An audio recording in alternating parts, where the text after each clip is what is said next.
VanScoter here, owner of VanScoter Insurance Agency. Thanks for checking out my video blog. I woke up this morning and I'm listening to the radio and I heard of the tragic news in Brazil of the fire in the nightclub there.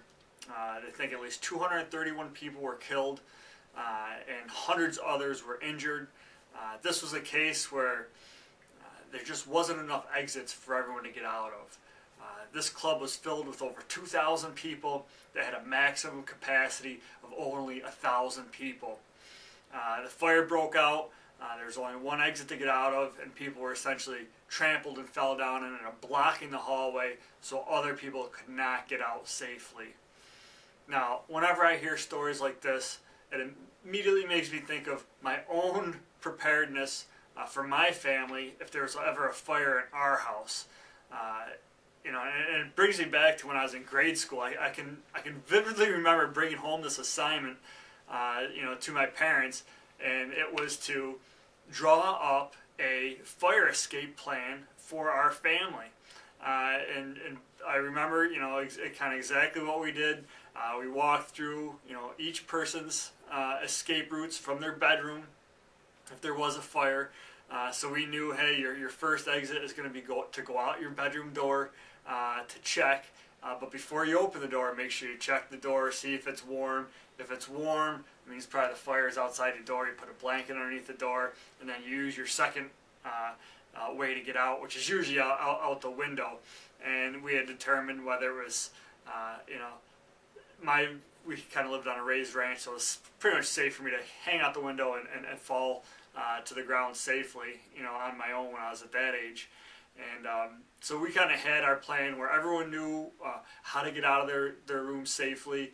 And the one thing we had too, which was kind of nice, was we had an assigned meeting place. We had this big maple tree in our front yard, and we just knew, hey, if there's ever a fire, we're all going to meet at this tree. That way we know that everyone got out of the house safely. So I urge everyone, just kind of sit down with your family this week and maybe take the few minutes just to have a discussion. Say, hey, you know what? If we have a fire, what are we going to do? What's our plan of action? How are you going to get out of the house safely? Because it's important to say, hey, where are we going to meet so we know that everyone got out of the house safely? Because that way, if someone's not there at the meeting spot, that most likely they're still in the house, and that you can alert the fire department and say, hey, one of our family members is here. Most likely they're still in their bedroom there because they can't get out of the house, and you can direct them to there quicker so they don't have to search for them as much. So, that's the key, is, having a good plan, making sure that everyone has more than one way out for their bedroom safely. Someone is on a second or a second and a half floor room, and there's just not a second way to get out other than that door.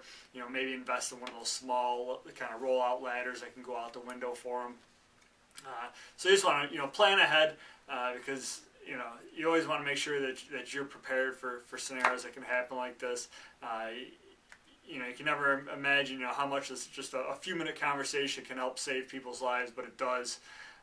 The next thing that I think is, hey, in my house, I know that if I want to get out of a fire safely, that I want to be alerted to it as soon as possible. So I have gone probably completely overboard, which I don't think, of having fire, smoke detectors. I have smoke detectors in every single room in my house and in every hallway.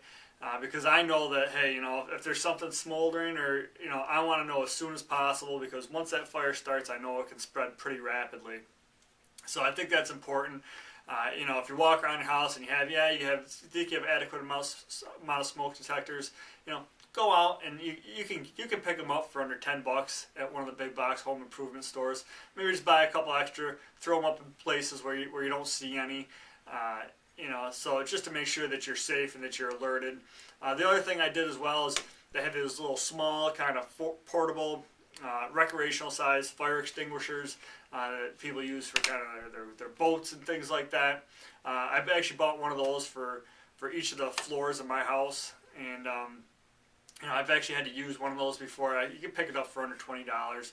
Same thing at one of the home improvement stores. So I had to use it. It was electrical fire on the outside wall of my old house, and luckily we caught it early. I was able to actually extinguish the fire with that fire extinguisher. When the fire department came, they said, it was pretty much a good thing because, that little fire extinguisher essentially saved my house because of where it was located. If it would have burned out that back wall, it basically would have kind of collapsed the house. So, it's important to have. So, spend a few minutes this week, talk to your family about escape routes, and go out, maybe spend a little money.